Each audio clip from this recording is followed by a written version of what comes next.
Hello, good morning everyone. So today we are going to start the topic aromaticity. So let's start with the topic aromaticity. So basically aromaticity जो term है वो mostly used होता है organic chemistry में।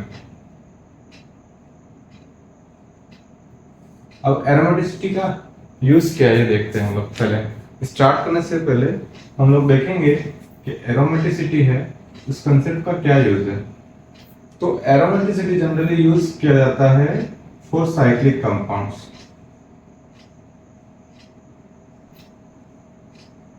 अब cyclic compounds के लिए भी क्या यूज होता है इसका।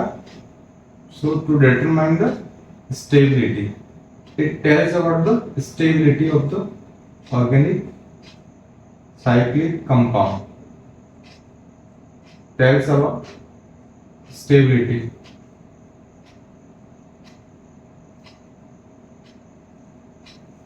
जो एरोमेटिसिटी है वो बना है एरोमा वर्ड से, which means a pleasant smell.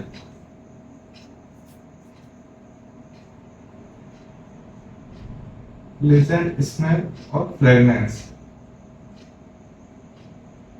तो जनरली जो ऑर्गेनिक कंपाउंड्स होते हैं, जो साइक्लिक ऑर्गेनिक कंपाउंड्स होते हैं, वह एक अच्छी स्मेल देते हैं, फ्रेगनेंस देते हैं। तो उसी के लिए एक टर्म यूज होता है अरोमा, और उसी से वर्ड बना आपका एरोमेटिसिटी। सो हमने एरोमेटिसिटी का मतलब तो देख ही लिया है। So let's start with the topic aromaticity, कि अगर कोई कंपाउंड एरोमेटिक है या नहीं ये चेक कैसे करेंगे। सो पहली बात हो गई कि जो एरोमेटिसिटी वर्ड है वो यूज किया जाता है साइक्लिक कंपाउंड्स के लिए। तो first conditions to check the aromatic nature of a compound. So अगर हमें पता करना है कि कोई कंपाउंड एरोमेटिक है या नहीं, तो उसके लिए तीन कंडीशंस है।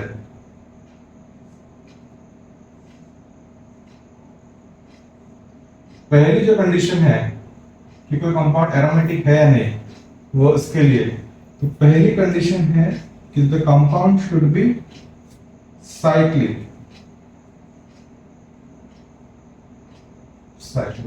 साइक्लिक से मतलब कि वो जो कंपाउंड हम जिसके बारे में जिसके एरोमेटिसिटी पता करने वाले हैं वो कंपाउंड साइक्लिक होना चाहिए, मींस क्लोज्ड स्ट्रक्चर होना चाहिए उसका। जैसे हमने एक साइक्लोहेक्सेन ले लिया तो ये साइक्लिक है ना, all the carbons are attached to each other in a cyclic form. दूसरी जो कंडीशन है वह है that all the carbon atom should be sp और sp2 हाइब्रिडाइज्ड, मतलब कोई भी कार्बन sp3 हाइब्रिडाइज्ड नहीं होना चाहिए। जैसे कि इसको और किसी टर्म बोले, it should be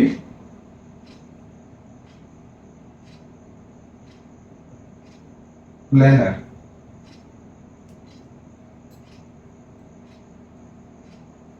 planar in nature,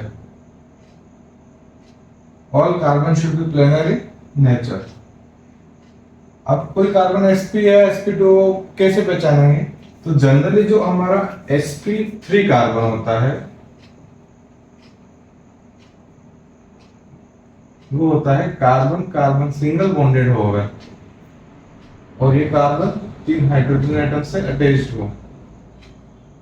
तो ये जो कार्बन होगा वो हमारा sp3 हाइब्रिडाइज्ड होगा। अगर इसी की जगह कार्बन कार्बन के बीच में डबल बॉन्ड लगा दूं मैं,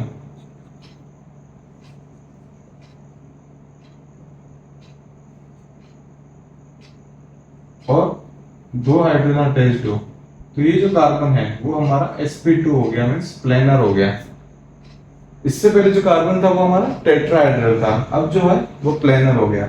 अगर मैं एक और बॉन्ड लगा दूं और दोनों के पास एक एक हाइड्रोजन हो, तो ये जो हमारा कार्बन होगा वो हो जाएगा sp हाइब्रिडाइज्ड, और ये कार्बन भी हमारा प्लेनर इन नेचर होगा। आगे थर्ड कंडीशन देखते हैं। रेजोनेंस आप अपने क्लास 11th में पढ़ा ही होगा। तो थर्ड जो कंडीशन है वो उसी से रिलेटेड है कि हमारा जो साइक्लिक स्ट्रक्चर होगा it should be have cyclic resonance also.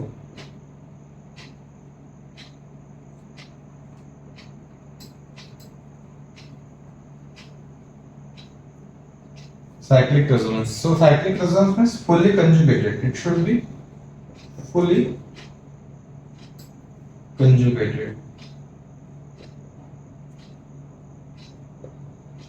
ये 3 कंडीशंस देखने के बाद हम जंप करेंगे कि कोई कंपाउंड एरोमेटिक है या नहीं है। तो या तो कंपाउंड है वो एरोमेटिक होगा, अगर वो एरोमेटिक नहीं है तो फिर क्या होगा, उसे हम बोलेंगे एंटी एरोमेटिक।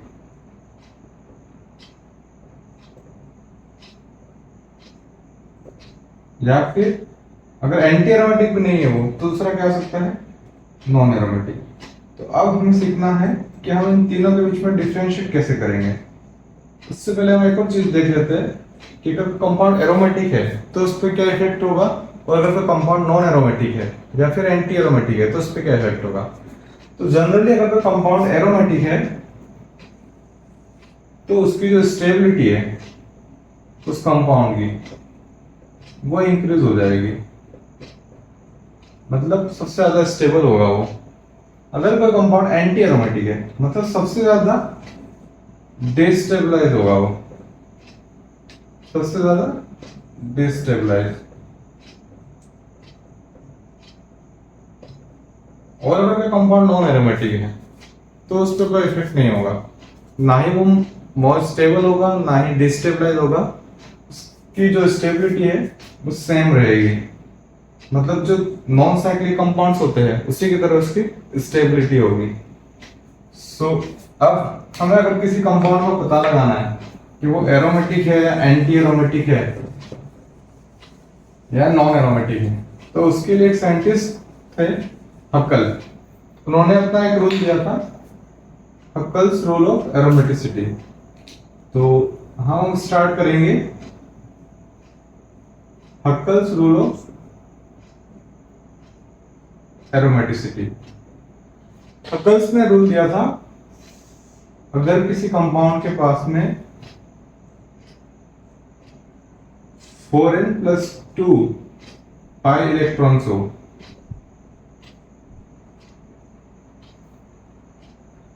तो वो कंपाउंड क्या होगा, एरोमेटिक होगा।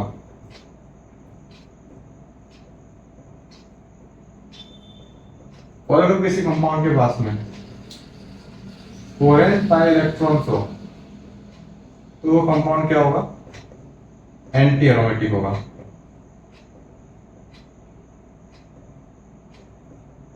अब यहां पर n है, वो n हो सकता है, दोनों के लिए n डिफरेंट होगा। जैसे पहले हम इसकी बात करें तो इसके लिए n की वैल्यू हो सकती है 0, 1, 2 एंड गो ऑन। जबकि अगर एंटी एरोमेटिक की बात की जाए तो n की वैल्यू 0 नहीं होगी कोई भी, इट स्टार्ट्स विद 1, 2, 3। अब अगर एक एग्जांपल लेते हैं, जिसे हमने ले लिया benzene.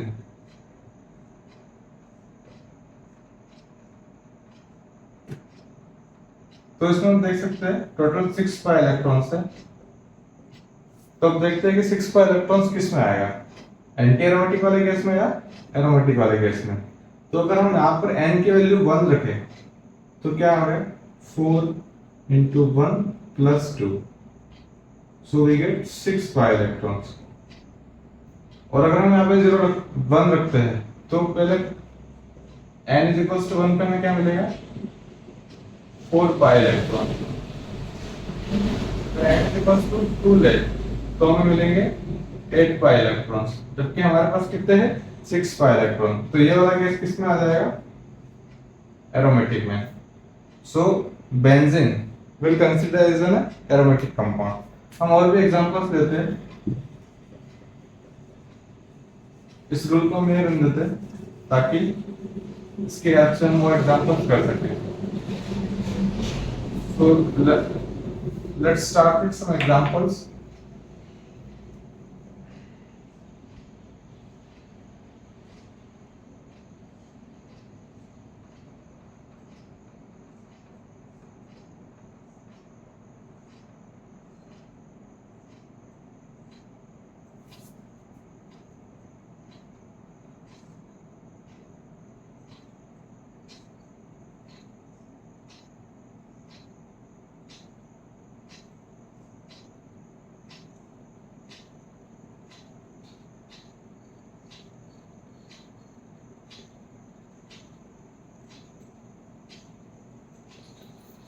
So let's take an example number 1. So we start, हम कोई भी कंपाउंड एरोमेटिक है या नहीं चेक करने से पहले कंडीशन 1 पर जाएंगे। क्या कंपाउंड साइक्लिक है? यस, साइक्लिक है। क्लोज स्ट्रक्चर है, इट मींस इट्स साइक्लिक। दूसरा, सारे कार्बन्स sp sp2 हाइब्रिडाइज्ड है। क्या ये कंपाउंड प्लेनर है? तो हम इन कार्बन्स को देखते हैं। जो दो कार्बन्स हैं वो दोनों sp3 हाइब्रिडाइज्ड है, तो इसका मतलब ये दोनों कार्बन्स प्लेनर नहीं है, तो ये कंडीशन सेकंड को फुलफिल नहीं कर रहा है। तो जैसे एक भी कंडीशन अगर फुलफिल नहीं होती है तो वो कंपाउंड की एरोमेटिसिटी हम चेक नहीं कर सकते, वो कंपाउंड एरोमेटिक नहीं होगा। So this compound can't be aromatic. Next, cyclic है कंपाउंड, दो पाई बॉन्ड्स भी है, लेकिन ये वाला जो कार्बन है वो नॉन प्लेनर है। So this also can't be aromatic. इसकी बात की जाए तो ये सेम, अगर मैं इसे हटा दूं तो बेंजीन है, तो ये कंपाउंड साइक्लिक भी है, तो फर्स्ट कंडीशन फुलफिल है। सारे कार्बन्स sp2 हाइब्रिडाइज्ड है और साइक्लिक रेजोनेंस भी है। साइक्लिक रेजोनेंस मतलब ये बॉन्ड यहाँ आ सकता है, देन ये बॉन्ड यहाँ और ये वाला यहाँ, तो इसी स्ट्रक्चर को हम साइक्लिक रेजोनेंस करा के इस तरह रिप्रेजेंट कर सकते हैं।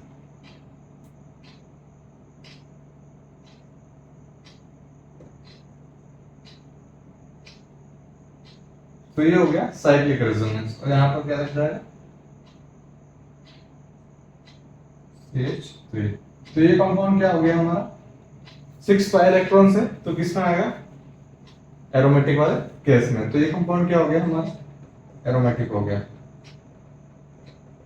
अब थोड़े और कॉम्प्लिकेटेड चीजें देखेंगे हम इसी में। तो कल आप सबने याद कर लिया होगा अब तक, तो मैं इसे यहाँ से इरेज करता हूँ। And let's take an example cot. आप सब लोगों ने इसके बारे में तो सुना ही होगा, कोट।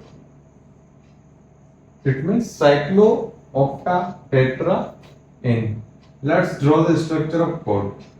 साइक्लो मींस इट्स, क्या होता है कि साइक्लिक कंपाउंड है।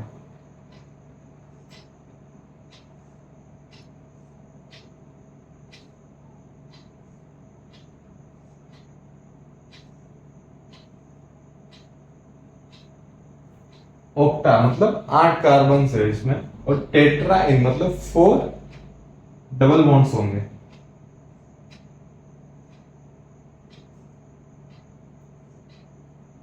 अब हमारा ये कंपाउंड साइक्लिक है, सभी कार्बन्स पे sp हाइब्रिडाइज्ड sp2 हाइब्रिडाइज्ड है, और साइक्लिक रेजोनेंस भी है, फुली कंजुगेटेड भी है। उसके बावजूद भी ये नॉन एरोमेटिक है।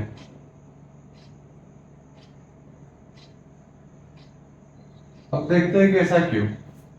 ये जो स्ट्रक्चर है वो 8 मेंबर्ड रिंग है, तो ये जो रिंग है वो नॉन प्लेनर बन जाएगी।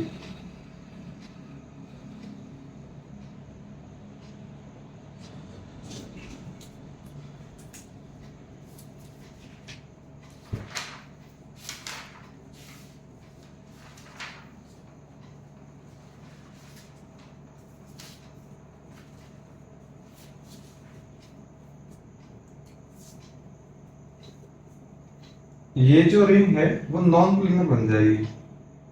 इसका जो शेप है वो चेंज होकर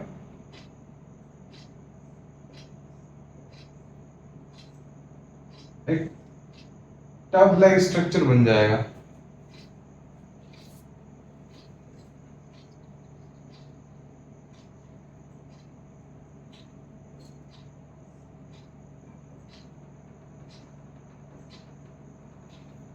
सो this will considered as an non aromatic, क्योंकि ये स्ट्रक्चर नॉन प्लेनर होगी हमारी।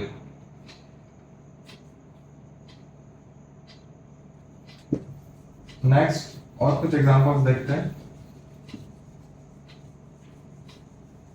अब एक और चीज जो मेनली हमारा डाउट होता है, तो कंपाउंड है वो कब एंटी एरोमेटिक होगा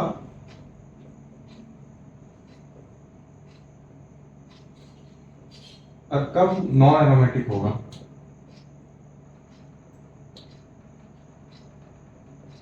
देखिए ये जो तीन कंडीशंस है, अगर इन तीनों में से एक भी फुलफिल नहीं हो रही है तो उस कंपाउंड को हम क्या कंसीडर करेंगे, नॉन एरोमेटिक। लेकिन अगर इन तीनों कंडीशंस फुलफिल हो रही है और जब हम हकल्स रूल का यूज कर रहे हैं और वहां पर अगर 4n पाई इलेक्ट्रॉन्स मिलते हैं हमें, तब कोई कंपाउंड क्या हो जाएगा, एंटी एरोमेटिक। ओके क्लियर है। तो हम यहां से नॉन एरोमेटिक और एंटी एरोमेटिक के बारे में भी डिफरेंशिएट करना सीख गए हैं। अब नेक्स्ट जो हमारा चैप्टर होगा वो होगा क्वासी एरोमेटिक के बारे में। तो क्वासी एरोमेटिक का जो कंसेप्ट है वो हम नेक्स्ट क्लास में कंटिन्यू करेंगे।